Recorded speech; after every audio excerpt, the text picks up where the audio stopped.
El caso de Dennis Andrew Nielsen.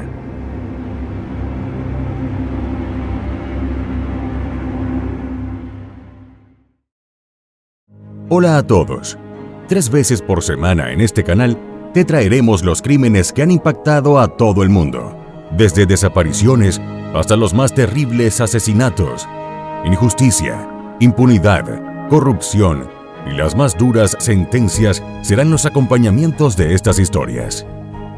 Antes de comenzar con el relato, te pido que te suscribas y actives la campanita con todas las notificaciones. Tampoco olvides dejar tu like, ya que de esa manera podré seguir creando contenido.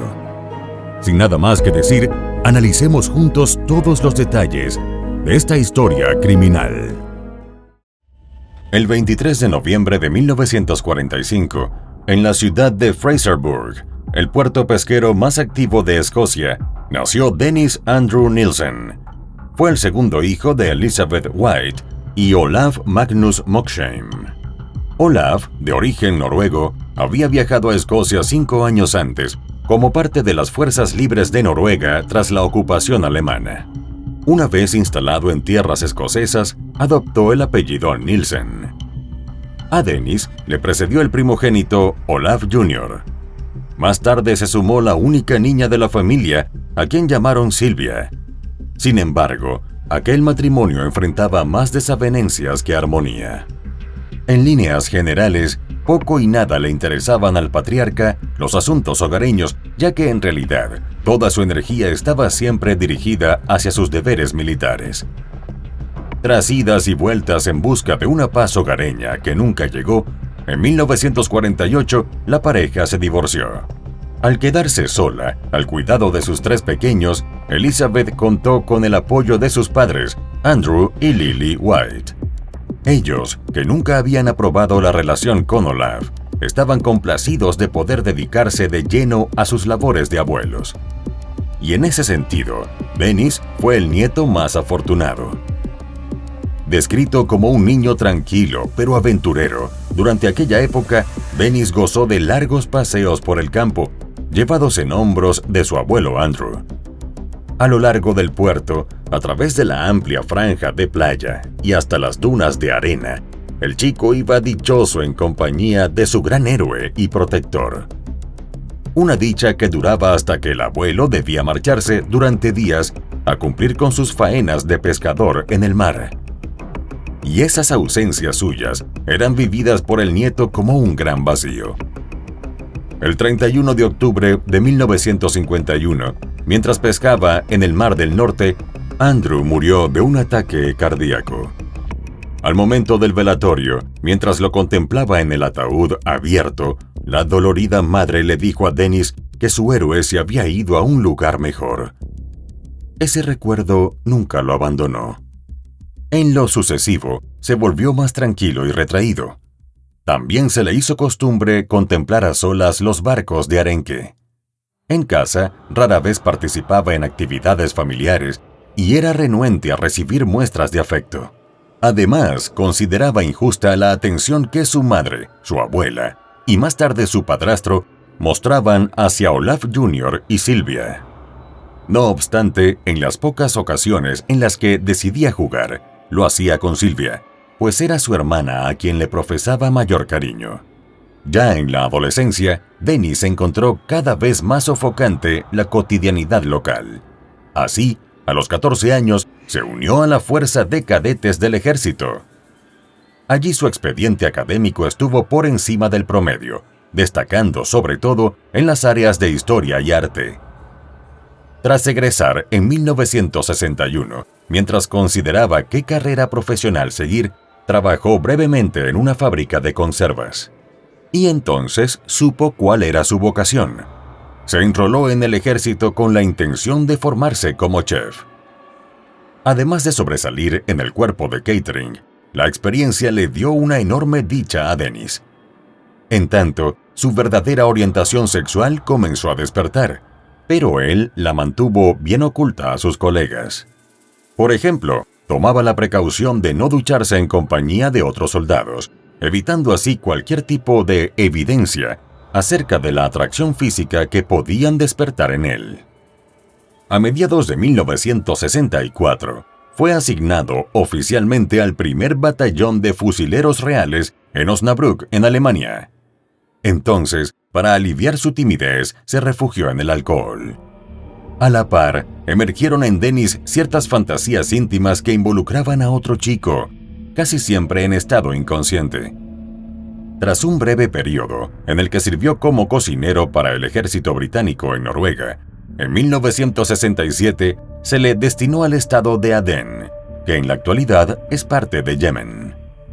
El escenario distaba mucho de ser ideal, pues le tocó trabajar como cocinero en la prisión de Al-Mansoura, un destino que resultó más peligroso que los anteriores. Su regimiento perdió a varios hombres, a menudo en emboscadas cuando iban de camino a los cuarteles. En cuanto a Dennis, en una ocasión fue golpeado por un taxista, quien luego lo metió en el maletero de su auto. Posteriormente consiguió liberarse, tiró al sujeto al suelo y lo golpeó hasta dejarlo inconsciente. Para cuando obtuvo el grado de cabo, tras 11 años de carrera militar, se dio de baja y volvió a la casa familiar. Era octubre de 1972 y Dennis necesitaba unas semanas para meditar sobre su futuro. Pero a su madre le preocupaba más su falta de compañía femenina, y no dudó en hacérselo saber. A esa insistencia se sumó un iracundo episodio en el que Olaf Jr. lo acusó ante el resto de la familia de ser homosexual. En consecuencia, Dennis optó por marcharse. Nunca volvió a hablar con su hermano y solo mantuvo contacto esporádico por escrito con los demás. Se trasladó a Londres y se incorporó a la policía metropolitana. Con su populosa población y su agitada vida, la ciudad lucía como el escenario libre y perfecto para ser quien quería ser. Armado con una videograbadora, Dennis registró parte de todo aquello. Pero aunque disfrutaba del trabajo, echaba de menos la camaradería del ejército. Sus noches transcurrían a solas, con la bebida como única compañera. Hacia el verano de 1973, comenzó a frecuentar bares de ambiente, lo que le permitió tener encuentros íntimos con hombres. Sin embargo, debido al carácter siempre casual de los mismos, tras la pasajera gratificación, pronto aparecía el vacío. Dennis sentía que prestaba su cuerpo en una vana búsqueda de paz interior, porque en realidad lo que él perseguía era una relación significativa y duradera. Y aunque poco después se embarcó en una, fue más efímera de lo que él pensaba. Una vez que el nexo se rompió, Dennis concluyó que su estilo de vida personal estaba reñido con su trabajo. Dispuesto a ir tras un empleo que coincidiera mejor con sus planes, en diciembre dimitió de la policía. Tras un breve periodo como guardia de seguridad, en mayo de 1974 consiguió empleo estable como funcionario. Tranquilo y concienzudo en sus labores, participó activamente en el movimiento sindical. Un año y medio más tarde, Dennis conoció a un hombre de 20 años, David Gallichan. El veloz noviazgo los llevó a mudarse juntos a un apartamento en planta baja, con la ventaja, además, de tener uso exclusivo del jardín trasero. Remodelaron y, en principio, Dennis se sintió a gusto con la relación. No obstante, muy pronto los signos de tensión entre ambos fueron en aumento. Dormían en camas separadas y posteriormente cada uno empezó a llevar a casa a parejas sexuales casuales.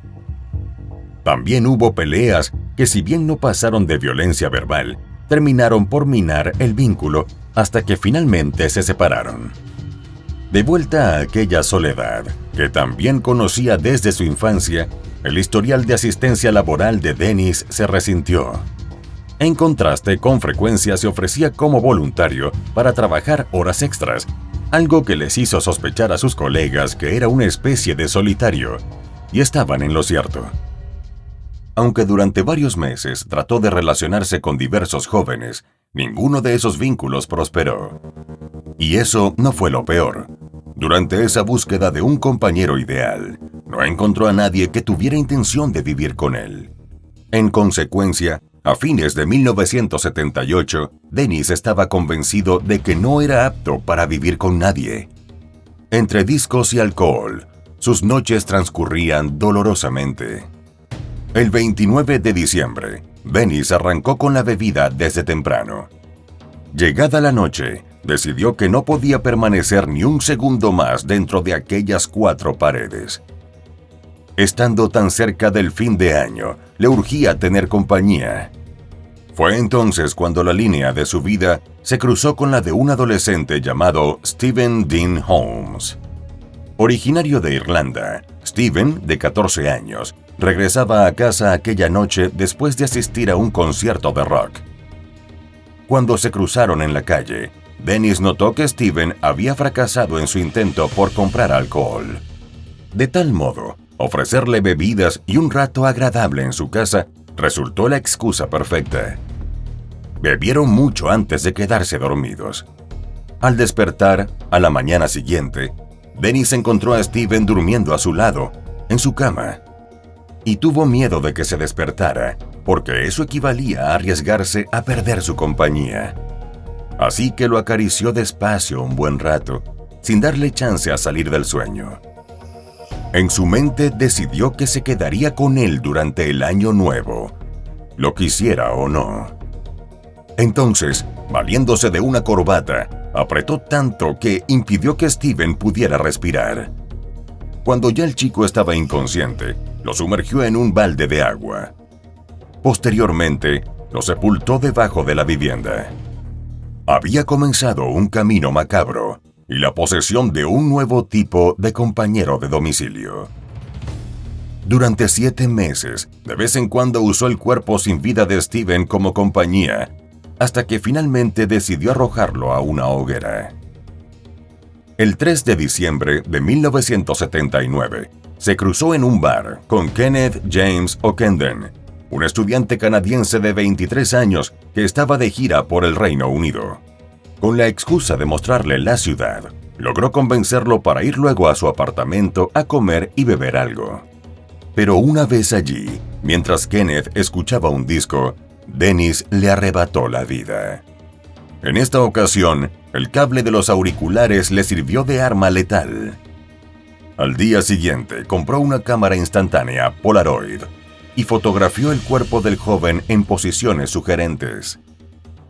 Luego, dispuso el cadáver sobre su cama mientras miraba la televisión durante varias horas. Finalmente, lo envolvió en bolsas de plástico y lo guardó debajo del piso. Aunque Kenneth fue reportado como persona desaparecida, y de hecho, el caso tuvo considerable cobertura, nunca hubo respuesta sobre su paradero.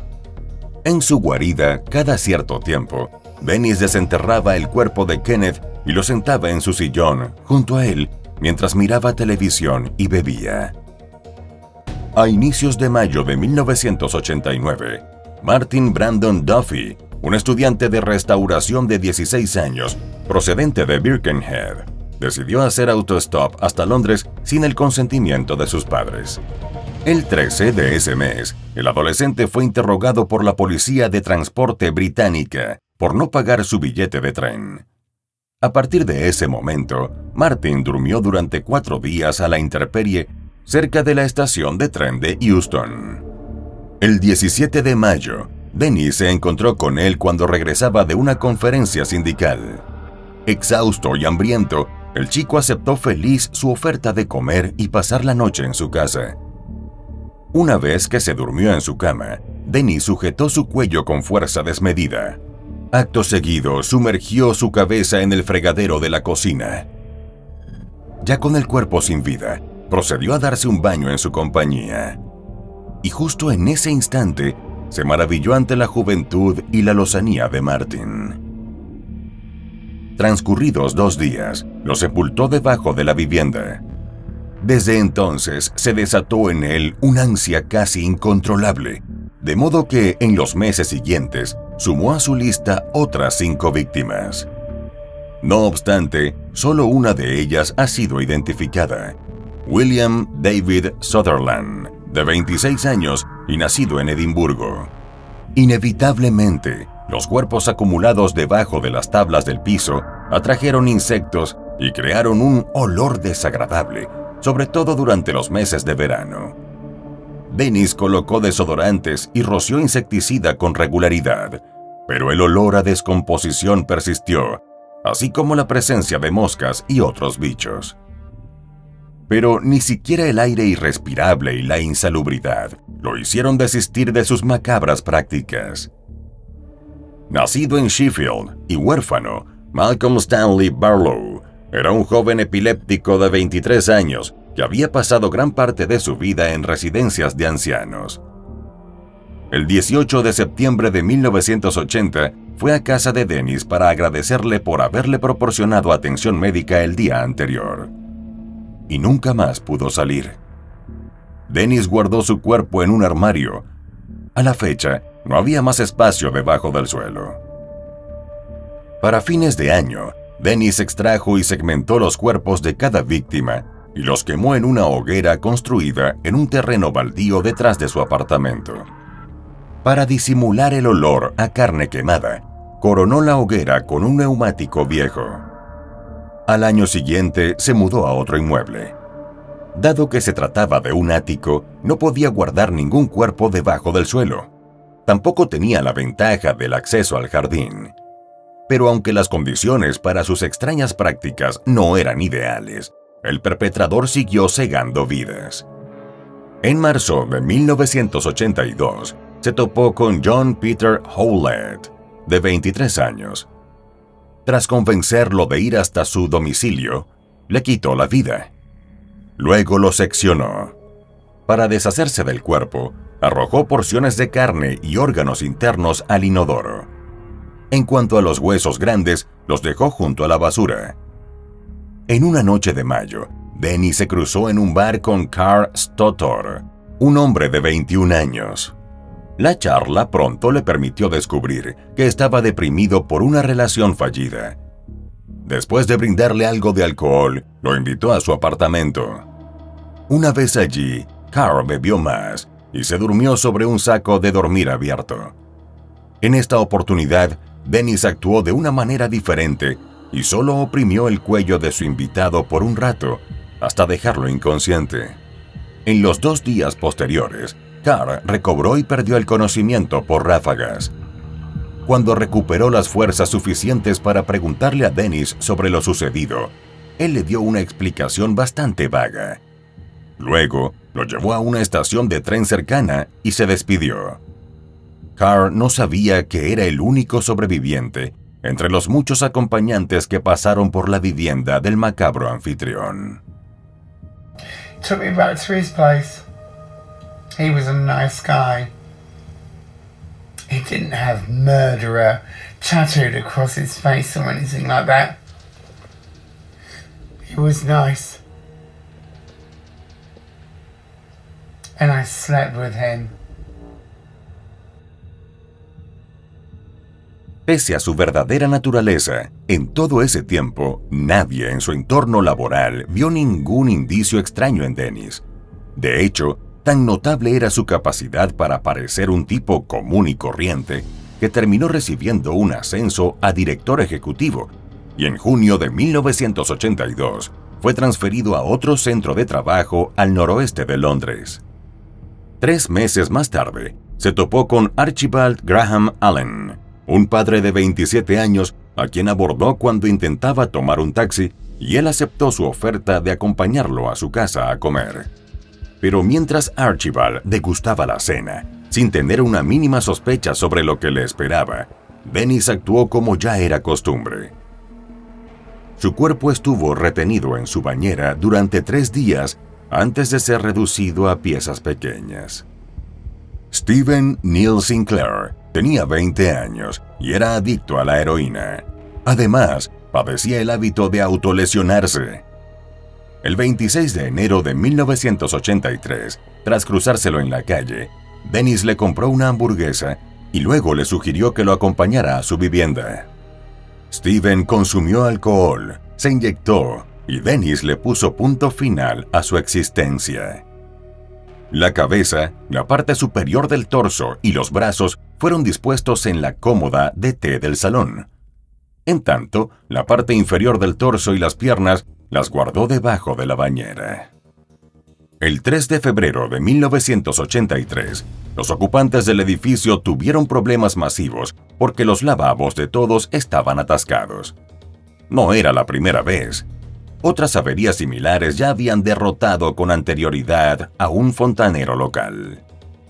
En vista de los fracasos previos y decididos a encontrar una solución definitiva, 5 días más tarde llamaron a Mike Catran, un plomero de una compañía privada. Apenas arribó al inmueble, Mike quedó estupefacto. En toda su vida profesional, nunca había olido una pestilencia semejante. Lifting the manhole cover the smell was unbelievable. I was down there at least 5 or 6 times, and by that time I'd recognized, various body parts that were most definitely human. Así las cosas, lo primero que hizo fue inspeccionar la fosa séptica que lindaba con el edificio. Al dirigir su linterna hacia el fondo del agujero de 3 metros, se halló con una desagradable sorpresa. Había una capa de un líquido blanquecino y viscoso, salpicado por unas manchas de algo que parecía sangre. Al bajar al agujero, descubrió trozos de carne descompuesta. La escena era escalofriante. Mike informó de los hallazgos a su supervisor, Gary Wheeler, y ambos hombres regresaron a la propiedad a la mañana siguiente. Cuando llegaron, los desagües estaban limpios, excepto algunos trozos de carne y 4 huesos de una tubería que estaba conectada al piso superior de la residencia, el departamento de Dennis. Inmediatamente se dio aviso a la policía. El inspector en jefe, el detective Peter Jay, se puso al corriente sobre la información más relevante. Los agentes llevaron los huesos descubiertos a una morgue en Hornsey, donde el patólogo y profesor David Bowen les informó que eran humanos. Luego, el inspector Peter y su colega, Steve McCusker, esperaron a que Dennis regresara del trabajo. Cuando llegó, los detectives le explicaron que necesitaban información sobre la obstrucción en los desagües de su unidad. En principio, Dennis quiso saber por qué el interés. Fue justo ahí cuando el detective Peter le dijo que el bloqueo había sido causado por restos humanos. Pero Peter no estaba para soportar que se hiciera el tonto. Lo atajó en seco y le pidió que no perdiera el tiempo. Le dijo que sabían que había un cuerpo y solo restaba que les mostrara la ubicación. Acto seguido, solicitó acceso a su apartamento para discutir el asunto más a fondo. Dennis guió a los detectives hasta su vivienda, donde de inmediato los golpeó el olor a carne descompuesta. Con calma, admitió que lo que buscaban permanecía en 2 bolsas de plástico en su armario. Si bien optaron por no abrirlo en ese momento, Dennis les confesó que se trataba de una larga historia y que estaba, por fin, dispuesto a contarla, pero solo en la comisaría. Entonces, el detective Steve procedió a arrestarlo. De camino, cuando le preguntaron si los restos pertenecían a 1 o 2 personas, Dennis miró por la ventanilla de la patrulla y después de meditarlo, afirmó que eran 16. Esa noche, el detective superintendente jefe, Geoffrey Chambers, acompañó a Peter y al patólogo David a la residencia. Sacaron las bolsas del armario y las llevaron a la morgue. El 11 de febrero de 1983 comenzó un interrogatorio fuera de lo común, que duró 11 días. Dennis dictó más de 30 horas de confesión muy detallada sobre los distintos crímenes. Intentó ayudar a la policía, tanto como le fue posible, con detalles y descripciones de los hombres que eligió, para que los investigadores pudiesen identificarlos. Y aunque los recuerdos de Dennis sobre algunas víctimas no identificadas eran vagos, sí era capaz de recordar gráficamente cómo cada una de ellas había perdido la vida y cuánto tiempo había estado retenido el cuerpo antes de la disección. El estremecedor relato le hizo pensar a Steve en un hecho por demás abominable. Dennis fue acusado oficialmente del asesinato de Steven y trasladado a la prisión de Brixton, donde debía permanecer de manera preventiva hasta su juicio. Según dijo entonces, su estado de ánimo era de resignación y alivio, y creía que sería considerado, de conformidad con la ley, inocente hasta que se demostrara su culpabilidad. Más tarde, los oficiales forenses entraron en tropel al jardín trasero de la primera vivienda. Usando tamices, buscaban dientes y fragmentos de huesos que Dennis había enterrado o desechado. El cuerpo de Archibald fue identificado a partir de registros dentales y fracturas curadas en la mandíbula. Entretanto, Dennis envió cartas desde la prisión al inspector jefe, el detective Peter. En ellas exhibía una grandiosidad casi risible, que fue considerada como parte de un incuestionable perfil narcisista. Así, por ejemplo, afirmó que no tenía lágrimas ni para sí mismo, ni para aquellos afligidos por sus acciones. El 26 de mayo de 1983, fue sometido a juicio en Old Bailey por 5 cargos de asesinato y 2 de intento de asesinato. A lo largo de la audiencia de instrucción, estuvo representado por el abogado Ronald Moss. Inicialmente, Dennis tenía la intención de declararse culpable de cada cargo. En paralelo, se opuso a usar uniforme de prisión y amenazó con protestar al respecto. Pero lo único que consiguió con esa actitud fue que no se le permitiese salir de su celda. El 1 de agosto, arrojó el contenido de su orinal fuera de la celda y golpeó a varios funcionarios de prisiones. El incidente tuvo como resultado que fuera declarado culpable el 9 de agosto de agresión a funcionarios de prisiones. Como sanción, pasó 56 días en régimen de aislamiento. 5 semanas antes de su juicio, Dennis despidió a su abogado defensor y optó por ser representado por Ralph Hames. Siguiendo su consejo, acordó declararse inocente por responsabilidad disminuida.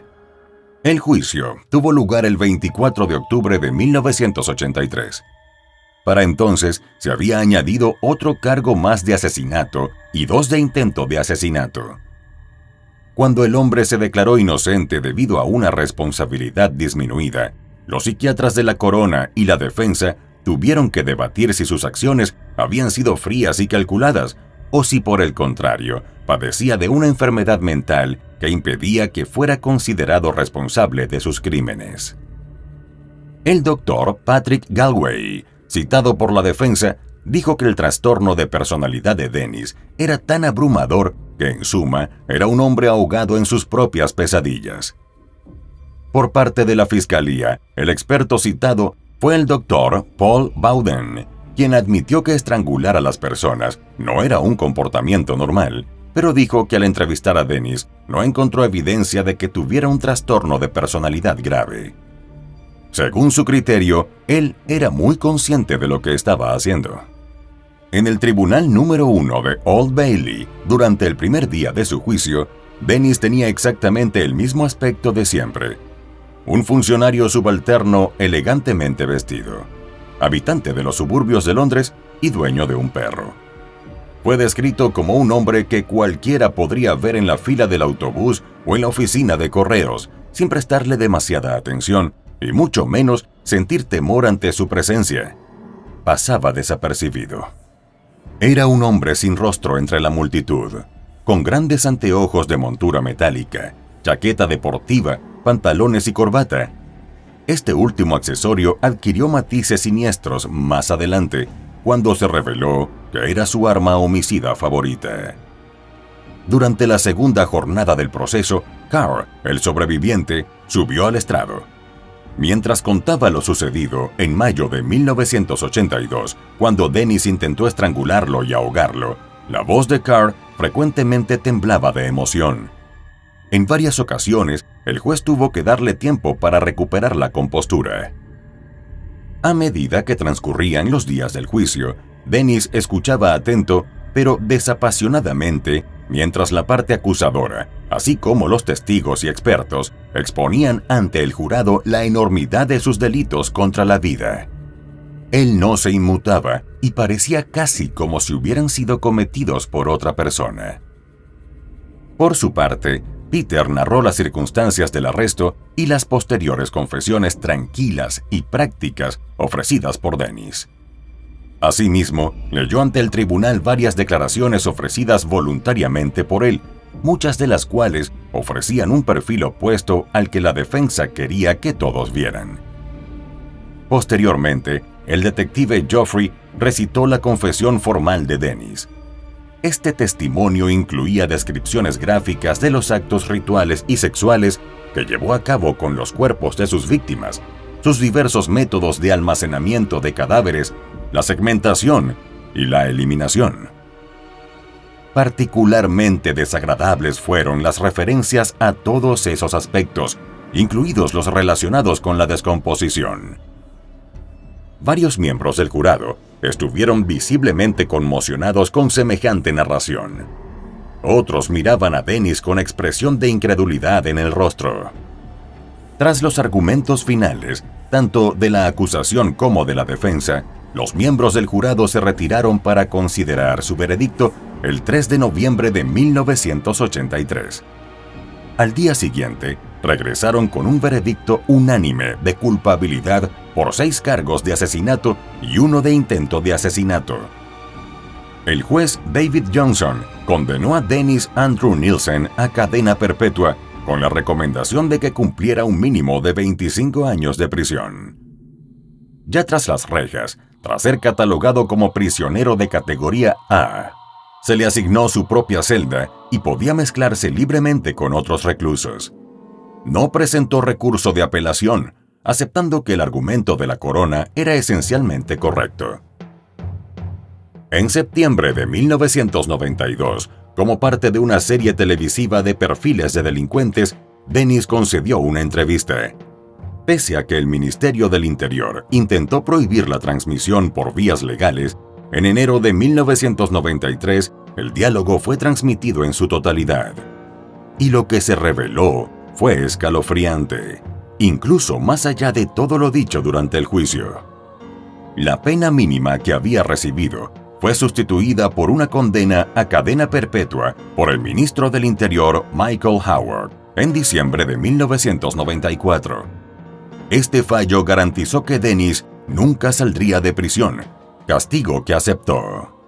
En los años posteriores, Dennis compuso una autobiografía inédita de 400 páginas. Ya en la década del 2000, traducía libros al braille en el taller de la prisión. Pasaba gran parte de su tiempo libre leyendo y escribiendo, y se le permitía pintar y componer música en un teclado. También intercambió cartas con numerosas personas que le escribían asiduamente. En mayo de 2018, tras sufrir dolores abdominales, Dennis fue trasladado al hospital de York. Aunque se le descubrió la rotura de un aneurisma de la aorta abdominal y fue operado de inmediato, más tarde, cuando estaba de vuelta en la cárcel, sufrió una embolia pulmonar. Postrado con insoportables dolores y una hemorragia interna, pasó sus últimas horas en su celda hasta que el 12 de mayo de 2018 murió. Se emitió un informe oficial detallado que la causa médica del deceso fue una embolia pulmonar y una hemorragia retroperitoneal relacionadas con la rotura del aneurisma. Un informe del Defensor del Pueblo de Prisiones y Libertad Condicional afirmó que Dennis fue deteriorándose durante 2 horas y media después de rechazar la oportunidad de ser atendido por más tiempo en el ala de salud. El mismo documento señaló que el trato que recibió inicialmente en prisión fue proporcional al que habría recibido en la comunidad. Tenía 72 años y había cumplido 34 años de su condena. Al menos 4 de sus víctimas siguen sin identificar.